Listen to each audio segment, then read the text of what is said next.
Minkä Helsingin paraatipaikalla sijaitsevan rakennuksen kohdalla sijaitsi aikanaan niin sanottu Espoon tulli, johon kaupunkiin saapuvat espoolaiset joutuivat maksamaan 4 pennin maksun. Samalla paikalla sijaitsi myös kaasukello, jonka sisällä rullaluisteltiin upeiden seinämaalausten keskellä, ja johon sijoitettiin ensimmäisen maailmansodan aikana 400 venäläistä tykkimiestä. Kuuntelet Arvoiset rakennukset podcast-sarjaa. Minä olen arkkitehti Juhana Heikonen, oppaanne tarinoihin arvorakennusten takana.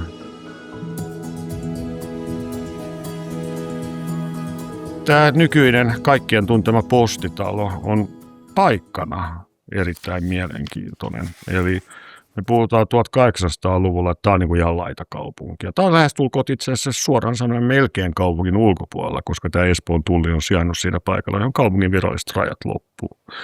Mutta tämä painopiste tietenkin muuttuu sitten myöhemmin. Et meillä on niin kuin alun perin on monenlaisia erilaisia rakennusvaiheita, mutta ennen kaikkea tämä niin kuin erilaisten toimintojen paljous, mitä tässä on ollut. Meillä on ollut kaasulaitosta, meillä on ollut kasarmia, meillä on ollut teatteria ja rautatie varhaisia vaiheita. Ja koko tämä kehittyminen tähän nykytilanteeseen niin on hirveän kiehtova prosessi. Eli periaatteessa, koska me tietenkin kaikki muistetaan, että Helsinkihän on jo perustettu 1500-luvulla, Helsingin paikkaa on vähän muutettu ja niin edespäin, mutta 1700-luvulla tämä itse asiassa esiintyy kartoissa ja historiassa itse asiassa armeijan kannalta tärkeänä paikkana. Eli kutsutaan Kampementsplatsista, josta meillä tulee itse asiassa tämä nykyinen nimi Kamppi, Kampen kaupungin osana. Ja tämä on siinä mielessä hauska, että jos meillä on jo 1700-luvulla ruotsalaiset sotajoukot, jotka se on niin kuin tetsauskenttä siellä. Sitten ravataan ja marssitaan ja mitä nyt kaikkea tehdäänkään siinä vaiheessa. Mutta on niin kuin etymologisesti hauskaa, että jos me nyt vähän niin kuin mutkia suoristetaan, niin tämä tämmöinen varsinainen tämmöinen sotilastetsauskenttä länsimaisessa historiassa on Rooman Campus Martius, joka on täällä varhaisen Rooman kaupungilla Tiberin rannalla oleva laaja tämmöinen tulvakenttä, jossa Rooman tasavallan legioonat harjoittelee ja tetsaa samalla tavalla kuin myöhemmin. Tämä Campus Martius, eli siis Mars-kenttä, Mars, sodan jumala, omistettu, niin tämähän on täysin loogista, että se toimii tämmöisissä sotatapahtumissa. Mutta sillä on niin kuin pitkä seuraus, eli siis me löytyy Pietarista, meitä löytyy Münchenistä, meitä löytyy Pariisista, niin löytyy just tämmöisiä vastaavanlaisia kenttiä, jonka nimi on Campus Martius. Me löytyy Yhdysvalloissa Detroitista Campus Martius, joka saa nimensä sen takia, että sisällissodan aikana nämä sotajoukot kerääntyy sinne ja harjoittelee. Eli siis nimi ja toistaa näin, niin voidaan oikeastaan hyvin sanoa, että Kamppi, tämä alue, mistä tämä postitalo on, ja johon myöhemmin rakennetaan nämä Engelin suunnittelemat 1830-luvun nämä Turun kasarmit, niin se on se Helsingin Campus Martius, että me ollaan nyt tällä tavalla vähän mutkia oikoen tässä samassa yleiseurooppalaisessa toponymian historiassa mukana. Meillä tulee todella näitä muita kehitysvaiheita, joista tämä yksi tärkeimpiä tässä on siis tämä Helsingin infrastruktuuri. Eli ennen sähkövaloja meillä on kaasuvalot. Ja tämä ensimmäinen Helsingin teollinen kaasulaitos rakennetaan tähän nykyisen postitalon kohdalle. Ja se toimii siis 1860 eteenpäin aina 1900-luvun alkuun, jolloin se toiminta pikkuhiljaa lopetetaan, koska tämä nykyinen tämä Kalasataman alueella oleva tämä Selimaa Lindqvistin koko jättiläismäinen kaasulaitoskompleksi rakennetaan ja tämä tulee tarpeettomaksi. Mutta näitä rakennetaan useita kaasukelloja, rakennetaan työväestön asuntoja ja tämä on niin kuin siis todella suuri rakennuskompleksi, jossa näistä muutamista harvoista valokuvista, joita meillä on, niin selviää, että se on semmoinen 1-2 kerroksinen semmoinen niin kuin punatiili, harjakattomaailma ja paljon savupiippuja ja niin edespäin. Kaasuhan siis valmistetaan siis ensimmäisessä vaiheessa puusta, eli puukaasua, ja sitten myöhemmin käytetään koksia. Eli tämä on tämä historia. Se puukaasuhan toki tulee taas sodan aikana uudelleen, eli joudutaan palaamaan siihen, koska koksin saatavuus Suomestahan ei voida kaivaa koksia. Että se lähin koksi tulee sitten Baltia ja Puola, mutta sodan aikana todella puute. Mutta se tuottaa myös erilaisia sivuaineita, joilla on myös taloudellinen merkitys, kivihiilitervaa, bentsolia, ammoniakkia. Nämä on tietenkin kaikki helkkarivaarallisia aineita, varsinkin tämä kivihiiliterva, joka on itsessään jo jättiläismäinen karsinogeenien lähde, ja tämä havaitaan sitten vasta paljon myöhemmin, mutta näin vinkkinä, että jos törmäätte vanhoihin ratapölkkyihin, niin älkää nuolko niitä, koska ne on just käsitelty tällä kivihiilitervalla. Meillä on tässä samalla alueella, siis meillä on kaasulaitos, sen toisella puolella on Turun kasarmit, jos nämä venäläiset sotajoukot on. Ja sitten meillä on sen pohjoispuolella, jossa on nykyään tämä Nikolajevin talo, jossa on tämä Alkon lippuliike, niin siinä kohdalla on ensimmäinen suomalainen teatteri.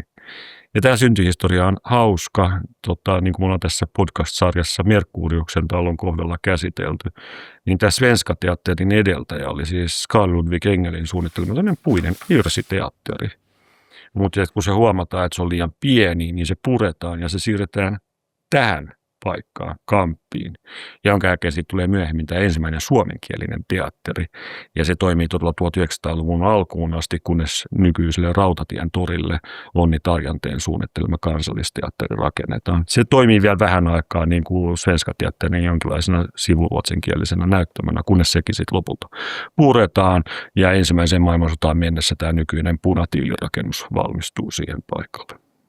Ja sitten koko tässä alueella niin tämmöinen yksi tärkeä muutos tässä rakennuskannassa on tietenkin sisällissota.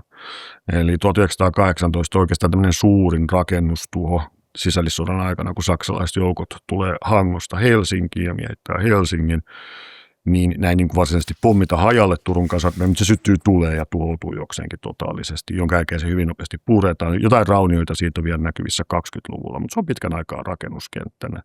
Ja mikä siihen tulee sitten myöhemmin, on tietenkin tämä kuuluisa lasipalatsi, jonka suunnittelee 20-pisten kärkiarkkitehtien kolmikko, joista tärkeimpänä on oikeastaan Viljo Revel näistä suunnittelijoista. Eli meillä on niin tämmöinen kokonaan alkaa muuttua se Engelin ajan jostain empiirirakennuksista, niin yhtäkkiä pamahtaa tämmöinen aivan supermoderni, valkoinen, suurilla lasipinnoilla varustettu lasipalatsi, joka on onneksi säilynyt nykypäivään asti, koska sehän suunniteltiin alun perin väliaikaiseksi rakennukseksi. Mutta todellakin tämä funkkis ajansaatto, niin se ei jää pelkästään tähän näin, vaan meillähän tulee myös sitten siihen nykyisen lasipalatsin toiselle puolelle niin Erkki Huttusen suunnittelema Sokoksen tavaratalo, joka on edelleenkin pystyssä siinä. Eli jos me ajatellaan sitä nykytilannetta, niin tämä postitalo, joka on joku klassismin ja funkkiksen vähän niin kuin välimuoto, ja Sokoksen tavaratalo, joka on niin kuin sinänsä tämmöistä vähän erilaista funkkista, ja sitten on tämä valkoinen hohtava täysfunkkisrakennus, tämä lasipalatsi, niin sehän on aika hieno tämmöinen suorastaan pyhä kolminaisuus tässä yhdessä risteyksessä, joka on myös yksi Helsingin vilkkaimpia risteyksiä. Miten me päädytään oikeastaan tähän nykyiseen postitaloon? Postilaitoksellahan on pitkä historia Suomessa tämmöisenä virallisena valtion hoitamana organisaationa, joka jo alkaa siis Ruotsin vallan aikana. Jatkuu Venäjän vallan aikana. Tämmöiset postirakennukset itse suunnitellaan ympäri Suomea. Tämmöinen niin kuin ensimmäinen varhainen esimerkki on tietenkin Carl Ludwig Engelin suunnittelema tämä postiasema Eckerössä Ahvenanmaalla, ja meillä on monia muita tärkeitä rakennuksia. Mutta Helsingissä tämä posti toimii Kirkkokatu 16 hyvin pitkän aikaa. Ja vaikka jo ensimmäisen maailmansodan aikana tämmöisessä 1800-luvun postirakennuksessa, jota muokataan ja korjataan ja laajennetaan moneen otteeseen, niin tämä postimestari alkaa valittaa, että on tämä nyt ennen kuulumatonta, että me joudutaan äänkeä 400 henkeä tänne näin. Mutta se toinen seikka on se, että kun tämä ensimmäinen rautatieyhteys Helsinki-Hämeenlinna valmistui 1860-luvulla, niin se rautatiet on se tärkein postinkuljetuksen muoto, niin tämä Kirkkokatu 16, vanha postirakennus, pääposti, on auttamattomasti väärässä paikassa, jonka jälkeen tulee ajankohtaiseksi suunnitella uusi postirakennus. Tästä vedetään kättä hyvin pitkän aikaa. Meillä on tärkeitä näissä johtokunnissa ja erilaisissa näissä tämmöisissä suunnittelujohtoryhmissä. Meillä on Väinö Tanneria ja Kyösti Kalliota ja niin edespäin. Ja lopulta saadaan järjestettyä julkinen suunnittelukilpailu uudelle pääpostille. Pääpostin suunnittelukilpailu julistetaan vuonna 1934. Ja niin kuin arvata saattaa tämän kokoisessa rakennushankkeessa, niin niitä ehdotuksia tulee ihan hirvittävä määrä. Lopulta tämä kilpailu on kaksivaiheinen itse asiassa, eli kenellekään ei jaeta ensimmäistä palkintoa, mutta nämä toteuttaja-arkkitehdit, jotka saa toisen palkinnon, on arkkitehdit Jorma Järvi ja Erik Lindroos ja avustajana arkkitehti Elma Ekman. Ja nämä lopulta voittaa myös sitten tämän toteutuksen sen toisen vaiheen jälkeen. Niin kuin monessa näistä tämmöisissä, niin kuin, että me puhutaan niin kuin Alvar Aalon-ajasta, kaikki Brygmanit, Blomstedtit ja niin edespäin. Nämä on siis 20-vuotiaita jäbiä, jotka niin kuin yhtäkkiä voittaa hirveän määrän kilpailuja. Mutta on niin tärkeä valtion rakennuskohde, niin tämmöiseksi vähän niin kuin lastenpiiaksi otetaan kolmanneksi suunnittelijaksi näiden voittajien lisäksi, niin otetaan tämä vanhemman polven arkkitehti Karlo Borg, joka vähän niin kuin valvoo, miten tämä menee. Ja Karlo Borg itse asiassa vähän muutteleekin aika paljon niitä suunnitelmia, mutta lopputulos on kuitenkin fantastinen. Se, missä se alkuperäinen kilpailuehdotus on ehkä enemmän semmoista saksalaista Bauhaus-funkkista, niin se menee vähän semmoiseen niin kuin enemmän klassisoivaan tyyliin. Mutta kokonaisuudessaan, kun ajatellaan tätä edellä mainittua rakennetta Sokoksen ja sitten tämän Lasipalatsin kanssa, niin se on aika hieno tämmöinen niin kuin aikansa kuva, tämä koko risteyshässäkkä, mikä meillä nykyään on. Mitä sitten postitalosta sitten? Mikä se on? Meillä on niin kuin periaatteessa tämmöinen niin kuin sommitelma, erikorkuisia palikoita, ja siellä on pieni sisäpiha ja niin edespäin. Ja kaikkihan, mitä siinä suunnitellaan sitten, kun tätä hiotaan tätä suunnitelmaa, meillä on hirveän tarkka tilaohjelma valtion puolesta. Tämähän on siis ei pelkästään posti, vaan posti, puhelin ja lennätinlaitos ja palvelee kaikkia näitä tärkeitä asioita eri siivissä. Ja tässä on siis ihan loputon määrä erilaisia toimintoja, joista pikkuhiljaa sitten luovutaan teknologian kehittyessä. Mutta jos me katsotaan sitä julkisivua, niin siinä se on niin kuin enemmän semmoista niin kuin ikkuna-aukko-funkkista, että meillä ei ole suuria lasipintoja, vaan me puhutaan enemmän yksittäistä ikkuna-aukoista. Voidaan ajatella vaikka Erkki Huttusen suunnittelemaa Kotkan kaupungin talo on esimerkiksi aika hyvä tunnen vertailukohta tuollaisena monoliittisena blokkina tai sommitelmana monoliittisista blokeista.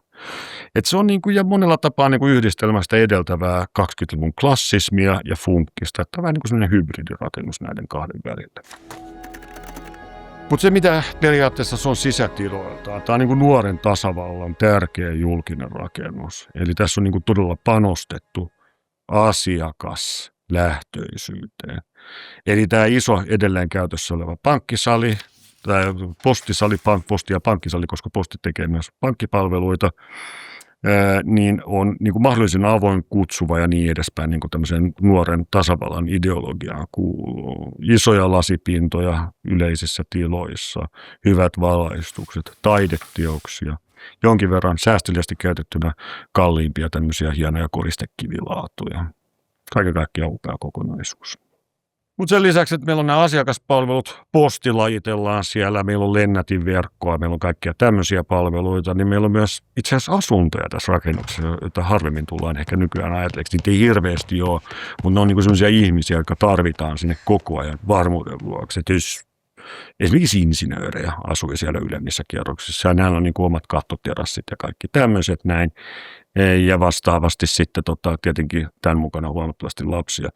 Se, mikä meillä on nykyään näissä, mikä näkyy tämmöisissä valtion hallintorakennuksissa, tämä on nyt valtion rakennus toki, joka on rakennettu myös silloin kuitenkin kaupunkimaalle, jonka valtio ostaa, niin on se, mitä nykyään harvemmin näkyy, että näissä on omat ruokalat, että näissä on ollut niin kuin, kaikki on ajateltu niin kuin työntekijöiden hyvinvointia. Meillä ei nykyään hirveästi enää suunnitella liikerakennuksia, jossa se niin kuin työnantaja järjestää myös tämän ruokailun näille työntekijöille, mutta että tässä mielessä mennyt aikaa. Meillä on siis ollut myös näitä postin työntekijöitä, jotka on asuneet siellä ylemmissä kerroksissa.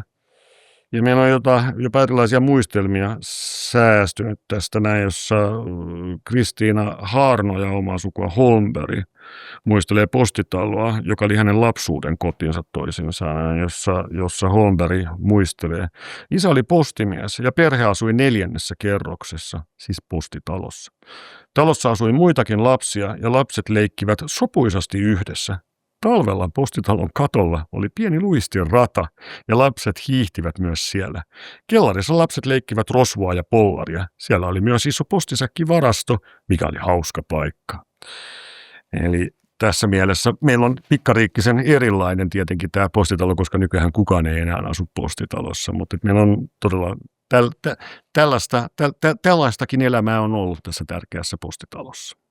Meillä on nämä arkkitehdit, joissa nyt periaatteessa päävastuussa on siis nämä 3 arkkitehtiä, mutta sen lisäksi tässä on tietenkin näiden arkkitehtien johdossa toimii hirvittävä määrä erilaisia sisustajia, taloon ostetaan taidetta ja niin edespäin. Ja postitalon kohdalla meillä on tietenkin myös muissa muutosvaiheissa on todella käytetty niin kuin aikakautisen parhaita sisustus- ja huonekalusuunnittelijoita. Näitä on ollut useita. Meillä on ollut Arttu Brummeria siellä, Birger Hallin ja Runar Engblom ja Vladimir Rumantsev, mutta ennen kaikkea se, mikä kiinnostaa usein aina Aaltojen lisäksi näissä suunnittelijoissa, ja Aallot ei ole tässä missään tekemisissä, on Paavo Tynell. Paavo Tynell suunnittelee myös nämä ensimmäiset julkisten tilojen valaisimet, joista ei enää hirvittävästi ole mitään jäljellä, mutta siellä isossa postisalissa on nämä tämmöiset jättiläismäiset kattokruunut, jotka on Tynellin suunnittelemia, eli kaikkien Tynell-fanien kannattaa käydä myös siellä katsomassa.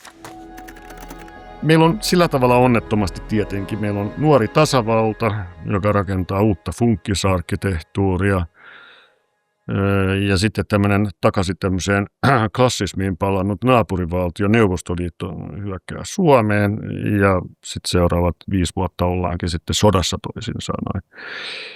Postitalo itsessään ei kärsi oikeastaan suurempia vahinkoja. Että pommituksessa tietenkin painaa-alueessa menee suuri määrä ikkunoita, mutta se nyt koskee koko Helsingin keskusta-aluetta ja vähän niin kuin syrjäalueitakin, mutta että suuremmilta vahingoilta vältytään. Toki tässä on kuitenkin se, että sitten kun taas suuresta alkaa näitä pommituksia jatkosodan aikana, niin sitten tämmöisen eksoottisena piirteinä, niin nämä asukkaiden lapset kaikki evakuoidaan postiautolla tietenkin pois, että kun muut evakuoidaan jollain muulla, mutta kun ollaan postitalossa, niin evakuointiväline on tietenkin postiauto, eli tämmöinen mielenkiintoinen detalji. Mutta totta kai, kun se on korkea paikka, meillä on siis periaatteessa Helsingin ilmapuolustus perustuu siihen, että sulla on niin kuin ulkopuolella se kehä, jossa on nämä tärkeimmät ilmatorjuntapatterit, jotka ampuu sen sulkutulen, tai tämä saksalaisilta kopioitu wall of fire-tekniikka, jonka ensisijainen tarkoitus on lähinnä niin pelästyttää lentäjät, pommikoneen lentäjät niin kuin toiseen suuntaan, ja tämä toimiikin itse asiassa aika hyvin. Ja sitten on se sisempi vyöhyke sitten, missä meillä on keskustassa useita ilmatorjuntapattereita, lähellä esimerkiksi Temppeliaukion kirkon kohdalla on ollut ilmatorjuntapatteri, ja sitten meillä on ollut pieni ilmatorjuntatykki myös lisäksi postitalon katolla, että siitäkin löytyy tämmöistä kuvallista todistemateriaalia. Eli siinä mielessä postitalokin osallistuu sotaan. No, sota loppuu, postitoiminta jatkuu useissa eri vaiheissa, 60-, 70-, 80-90-luvulla postitalossa tehdään useita muutoksia ja niin edespäin, mutta tämmöisenä niin mielenkiintoisena detaljana postilla on myös jossain vaiheessa käytössä oma helikopteri, joka on vuokrattu ruotsalaiselta, ja sitten se on aina niin kuin laskeutunut sinne sitten katolle. Silloin, kun se oli vielä tasakatto, mutta näissä myöhemmissä muutoksissa se katto sitten vaihdettiin kuparikatoksi tämmöisen betonilaatakaton sijaan, niin se helikopterilentelykin loppui siihen sitten. Sitten meillä on periaatteessa sodan ja kaikkien 60- ja 70- ja niin edespäin luvun muutosten jälkeen, niin postin toiminnathan vähentyy periaatteessa tässä rakennuksessa.